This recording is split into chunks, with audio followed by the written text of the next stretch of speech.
Hello and welcome, friend. My name is Trisha, and I recently ended my marriage of 18 years. As a newly single, middle aged person in a small Midwestern community, I found myself adrift, unsure of what to do with all of the time and energy now much more freely available to me. And these questions kept popping into the back of my mind whenever I was conversing with friends and family. But what they all boiled down to is this: how do you single? So I decided to start asking people to share the gems of wisdom they've gained along their journeys. The guest for this episode is Tillie Yoder. Now, I got to know Tillie through her hilariously addicted to bureaucracy cleric character in a game of Dungeon World that spanned the last couple of years.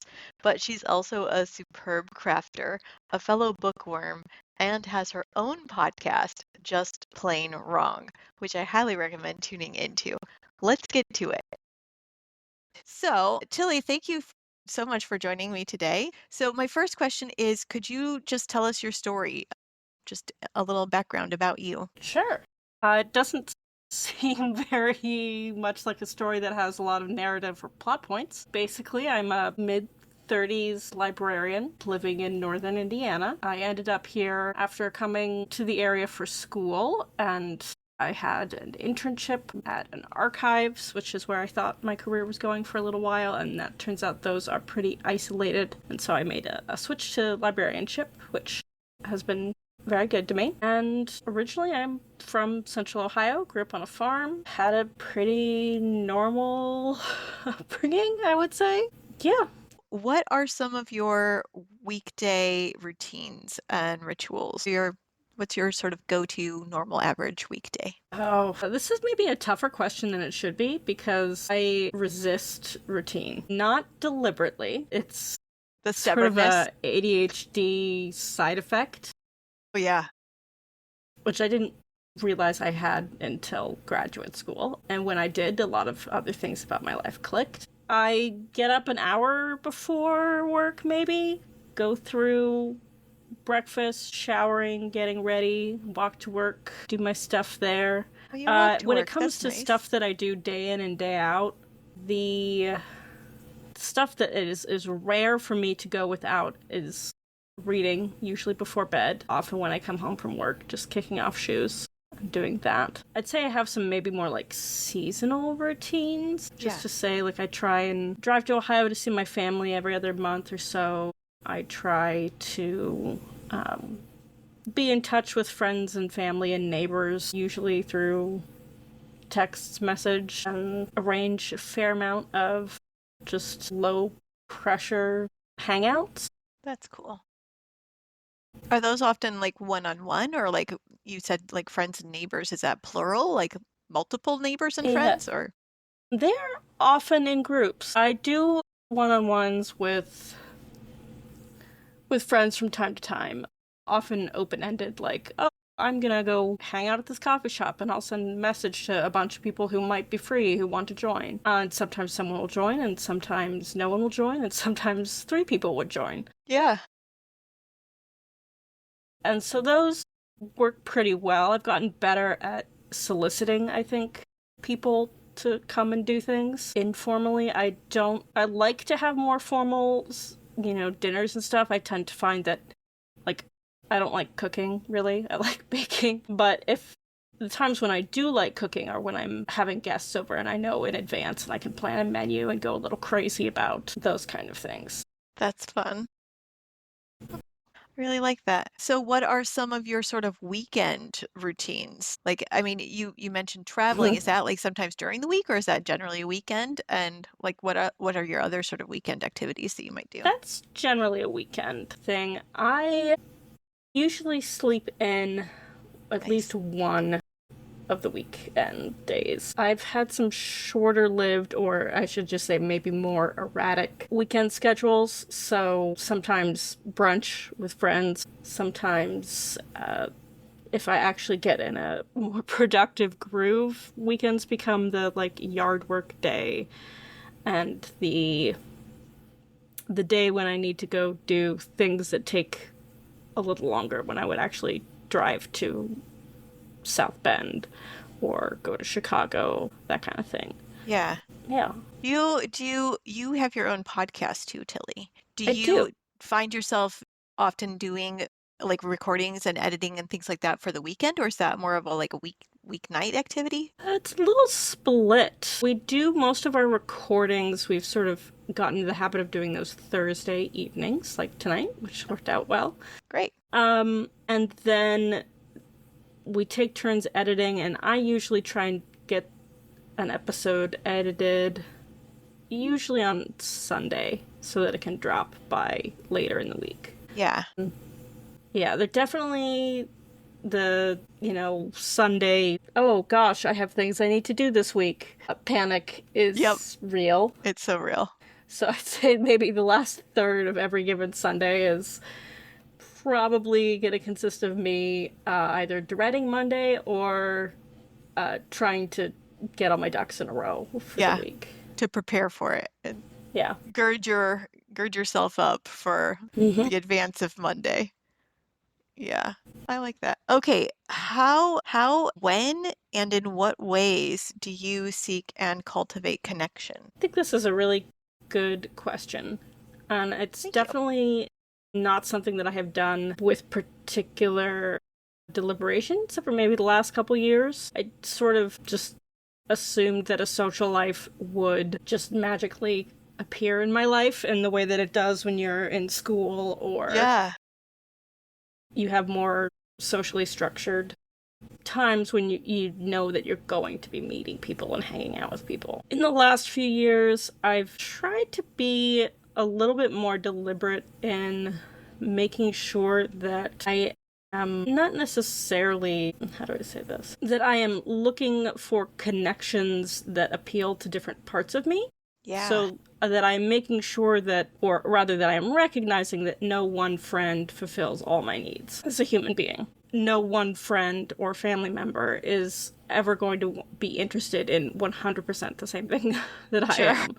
Yeah. So there are friends that are get coffee together and chat friends. There are friends that are text a couple times a year friends. There Uh-huh. are friends who I will text out of the blue and say, I'm free, do you want to do this thing? There are friends who I share a particular hobby or something that I enjoy, like I think theater friends, Shakespeare friends who nerd out about that sort of thing will keep an eye on plays that are being held around us, and even if we aren't seeing a whole lot of each other, we'll generally, make a plan based around that.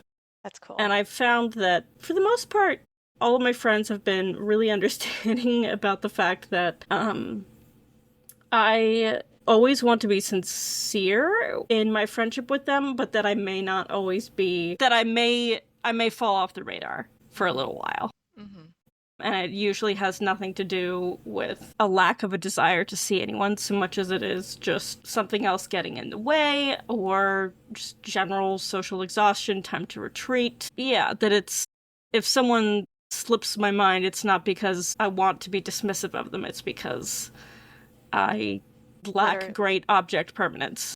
Yeah. Eventually something will come by and spark my brain, and then I'll be like, oh yeah, I need to talk to so-and-so. And so that, knowing that those are my tendencies has really helped, because I've sort of been able to forgive myself for, like, not holding all of my friends to the same level of friendship. Right.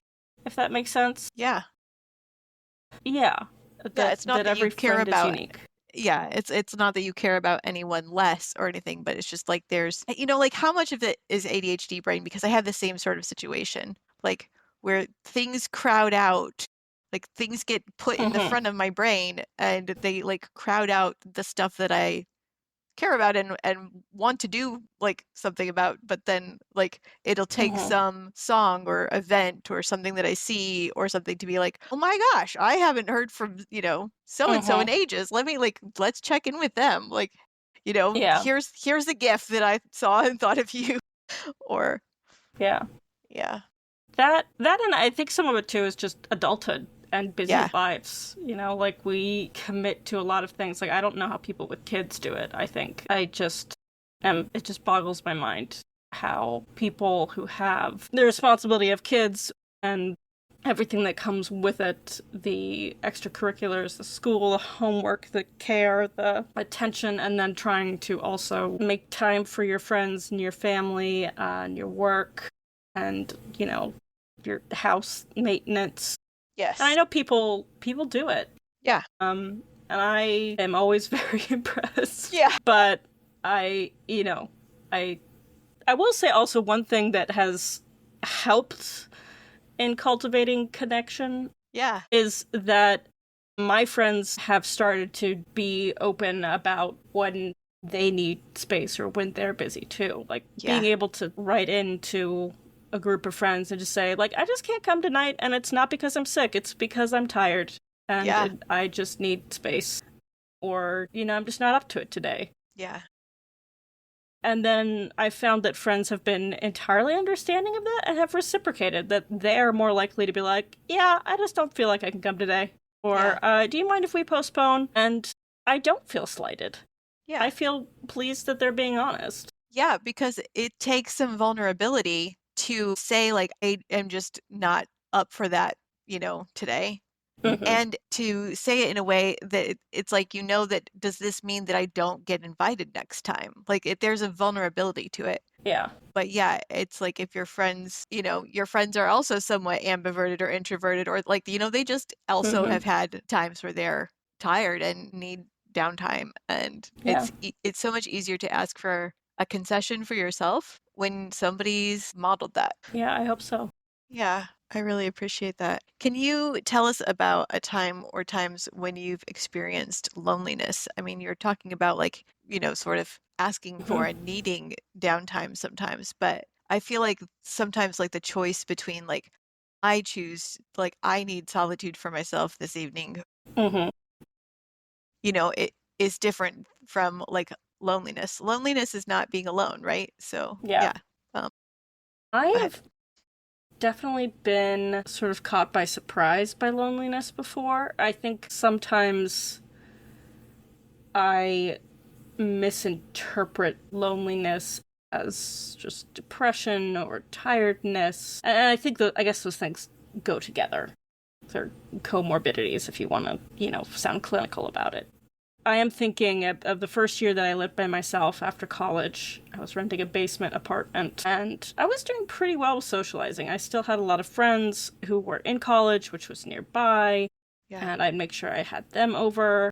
But I was trying to do 9 to 5 work, which is different life after you've done school for your whole life. And, I go home and I pretty much just be home. And that I can be home and I can be by myself for a long time before I feel restless. And so for me, loneliness is very creeping. Yeah. It's not like I just wake up one day and I'm like, oh man, I really need to see someone. I'm gonna go call so and so. It's more like, oh, why do I feel so listless? Yeah. Why do I feel like I just don't want to do anything? It feeds itself, sort of. Yeah. So I had a bit of an aha moment, I think, in that period of my life where I just didn't realize it. Or, well, I realized it after not realizing it for months, in particular in the winter and, living in a basement. I think Oh my a lot of goodness, it yeah. was depression as well as Yeah. loneliness. And I just learned to be more proactive about asking people to do things and a little less reliant on the idea that I think I had this false idea that people weren't my friends unless they were inviting me to do something. That if Ooh. I was the one to initiate something, then it like I was never sure if people liked me, which was deeply insecure in retrospect. But like someone's gotta initiate stuff. Like you can't like someone has to do it, and that it is sometimes a burden to be the only person, like to feel like you're the only person reaching out. And when I had that thought, I think honestly, a friend told me about it, or I read something online from a Facebook post, and I thought, oh, that makes a lot of sense. Yeah. I started feeling better about making overtures to friends and even just like friendly acquaintances and making them for lesser reasons. So it wasn't like, you can only come over if we are going to have a party. It was like, come over to hang out, or I would really like to see this thing and I don't want to do it alone. Would you like to do this with me? And then being okay knowing that as I asked more people to do more things, that I knew that some of those offers wouldn't be fulfilled, that people would be busy or they wouldn't be interested, or they wouldn't be available. And so the fear of rejection lessened. Yeah. And I do still get lonely, and I find that it tends to happen without me noticing. I'll be in a funk for a week or two before I think, and then I'll think, why am I so depressed? And I'll think, oh, it's because I haven't really like had a good conversation with someone in several weeks, or I haven't actually Yeah. talked to anyone in several weeks outside Yeah. of, work or whatever. Yeah, you said that like it loneliness feeds itself, Yeah. and that is so true. And it's like it can be a teeny tiny little like microbe, but it just keeps feeding itself. And if you Yeah. don't notice it, it gets to be like this big heavy cloud hanging over your life. And Yeah. yeah, yeah. You talked a little bit about this, but do you have sort of specific things now that like when you notice that cloud, of loneliness, like specific things you do to like sort of care for yourself and pull yourself through that? Or is it, I mean, because Yeah. sometimes it's hard because it's so debilitating to, you know, Yeah, it can be. I find trying to motivate myself with like trying to chase dopamine helps. Finding something new to be excited about is the shortcut to getting enthusiastic enough about something or someone that I will feel prompted to go invite people. yeah, The other thing is just to say yes to more things. Like there's the flip side of being able to say no to friends is that sometimes you want to stay home because you feel burnt out, but you would actually feel better if you went out with your friends. yeah, And knowing the difference between I don't feel like peopling today, I want to stay home, and I don't feel like peopling today, if I leave the house, I will feel better is really hard to do. it is. So I find that when I do get into a funk, I need to remind myself, like, okay, for the next couple of social calendar kind of things I have, you need to go. You can't flake on those. You need to say yes to this. And reminding myself that even if I think I know what a social situation's gonna be like, you don't really ever. Yeah, There's always something that can change or be surprised. And, if worst comes to worst, the majority of situations, I can just leave early. yeah, that's so true. So yeah, it always involves, I think, trying to find something to be invigorated by and then reminding myself that it is good to step outside comfort zones. Yeah, it's like challenging yourself a little. Yeah. Yeah. I really like, okay, what are the best parts of being single for you? I think right now the first thing that's popping into my head is ease of making plans, big ones or small ones. And that can be a little double-edged, like if it's, oh, I'm getting invited to a dinner, I know right away if I can say yes or no. I don't have to wait for anyone else's schedule. I don't have to wait to negotiate with anyone else to do the dance of like, oh, do we want to go? Do we want to go individually? If we go, what are we, what mode are we going to be in? And that also, for me, has translated to much bigger abilities. Like, I just got back from Australia, which was, I won't say it was an impulse trip, but buying the tickets happened more quickly than I thought. Yeah, Within 24 hours, my cousins notified me, hey, these are available. We could go this time. Do you want to come with us? And I was able to check with my supervisors, confirm the time off, and say yeah, yes and buy the tickets. that's And I didn't amazing. need to negotiate anything else. And I think there are a lot of people in relationships who can say the same. But I also think there's the assumption that when you're in a relationship, you have to do everything together, and that it's if you take off for 2 weeks to go to Australia, you are abandoning someone or causing them more work because your absence will be felt by someone who is relying on you more directly. And so it's a relief to know that I'm accountable to me and I'm accountable to my friends and family, but not in the way that I think many people in relationships feel themselves to be. Yeah, that very much checks out. Yeah, I like that. Okay, so we're going to put our thinking hats on. We're going to imagine for a few minutes that you were given the chance to go back in time and visit some former self of yours Mm-hmm. in some hard moment or day or time.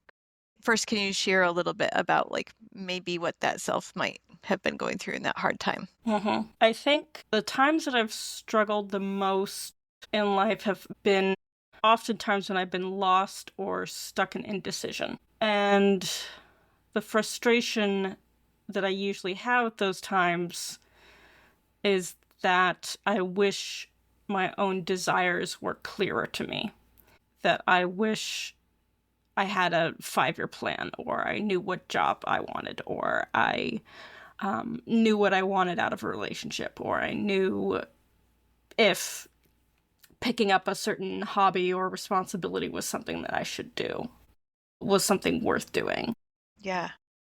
Yeah, so that feeling of being indecisive and feeling like other people have direction and I don't, or that I would just be so relieved if I had more direction. Yeah. Um, those are tend to be the thoughts Yeah. that I struggle with in those moments. Yeah, because you're just sort of like stuck between Yeah. what you don't even know. Uh, Yeah. that I can relate. So if you could sort of go back and visit yourself in that time, what are some things that you might say or do to kind of help yourself figure it out and get through that moment? Hmm. Or just, give yourself some encouragement and love. Yeah. I think one thing is just to find people or books or hobbies that prompt you to reflect. Taking the time to actually um, sit down and think through how you're feeling, what your options are, what your backup options are. Yeah. Just being aware that there are things that you might already know about yourself that you haven't consciously acknowledged, and that once you acknowledge those things, you identify them, it is much easier to make a decision about something that feels overwhelming. Yeah. I find that easiest with people, like finding often car trips, like stick yourself in a car with friend or relative and let them catch up with you and ask insightful questions, and then all of a sudden you'll find yourself saying things you didn't know you thought. My gosh, that's amazing. Yeah, so true. Also, I wonder if it can work if you don't even have a person in the vehicle with you, but you have like a hands-free call situation or something. Like, Yeah, probably. yeah, Yeah, that's a really cool I think idea. so. I really I like will that. say for me, I know some people do really well with like writing. I have at various points in my life tried to get into journaling and failed miserably. So for me, I need to get into the right zen. Like it's not going to be while I'm cooking. It's driving or like mowing the lawn. Sometime where my body is actually occupied with doing something, but it's not Yes. something that takes so much mental effort. It's Yeah. keeping part of myself occupied so that all that's left is to think about things. And then Yeah.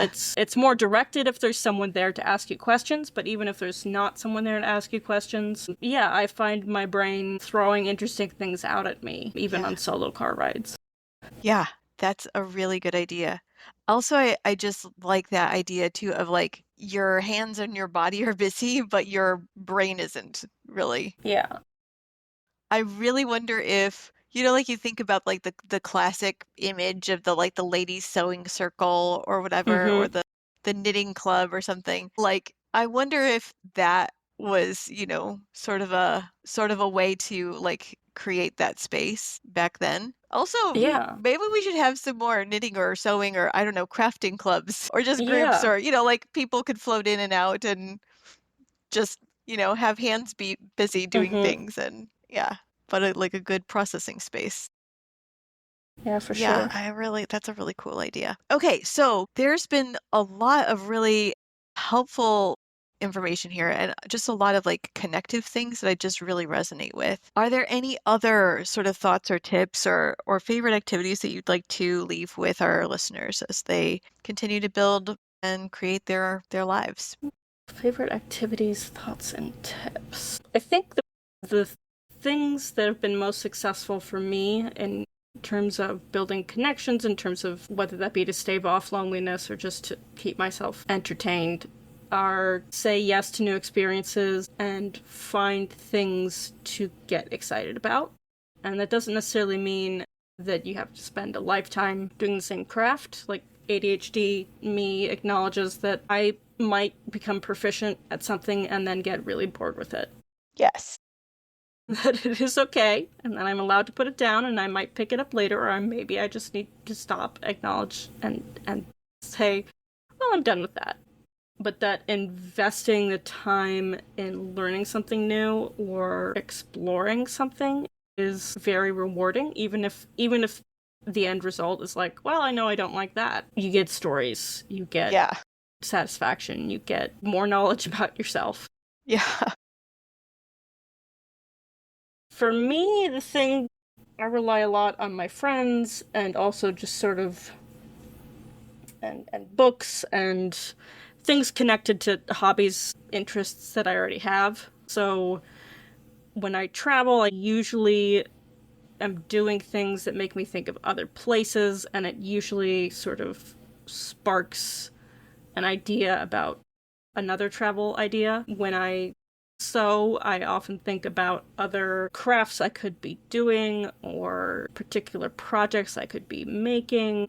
And then when I make friends or I find resources, websites, books, whatever, on those topics, be they travel or crafting, they tend to throw new things my way, and I'll find something to stimulate me. Yeah. And that is key for me for I think preventing that slip into loneliness or to boredom, which are, I guess, entwined for me. Very much. Yeah. Yeah. I really like that. So like one hobby experience craft event leads to another hobby experience craft event, et cetera, et Yeah, cetera.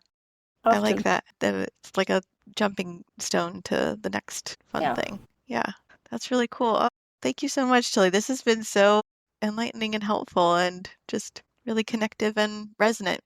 And I appreciate you sharing with us today. Glad you had me on. I definitely thought of a few things that I hadn't thought of before as we were talking. So Cool. it was enlightening for me also.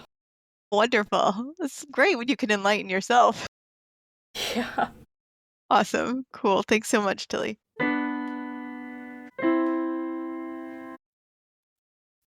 I hope that you were able to glean some gems from our conversation and will join me next time for a new guest. Please like and subscribe to hear more, share with friends far and wide, and feel free to text me with questions or any thoughts you had. I'm grateful for you and look forward to connecting, sending lots of love your way. If you liked what you heard today and are interested in expanding your perspective on living solo, I highly recommend the Solo Podcast by Dr. Peter McGraw. How Do You Single is produced, edited, and designed by me, Trisha Blosser, with lots of help from Riverside FM and Buzzsprout. Special thanks to my guest, Tilly Yoder.